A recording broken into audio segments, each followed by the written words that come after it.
Falar de Higinio non é nada doado, porque hai que ver o que ocupa, o espacio que ele ocupa, a realidade que desenvolveu, da que fomos todos testemunhas, porque realmente o seu protagonismo fíxose notar dentro da evolución do cooperativismo agroalimentario, a conexión coa administración, a conexión con outras entidades de economía social.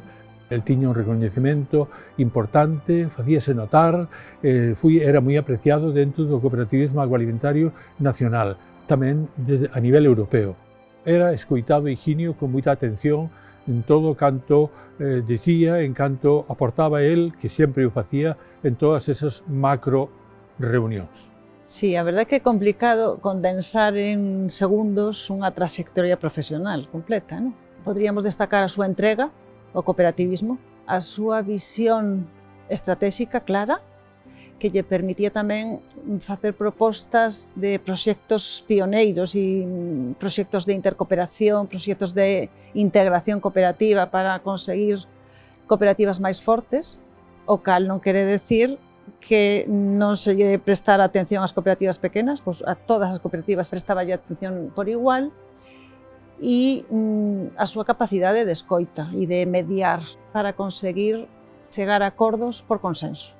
Como tiña esa capacidade de mediar, non, Loli? Sí, de conciliar, sí. Porque Higinio, ao mesmo tempo que está co socio, non sabe, a pé de campo, vendo a realidade e a necesidade, sabe gestionar para, de alguna maneira, non poñer encima da mesa e mediar que as persoas que en ese momento teñen a responsabilidade ou o poder de decisión, que non é fácil, Desde que entrei en Agaca me sentín totalmente arropada, que é un apoio sempre continuo, constante, e logo que che fai sentir moi cómoda, non? Din que ninguén é insustituible, pero en realidade eu neste momento diríalle: Higinio, non te vayas.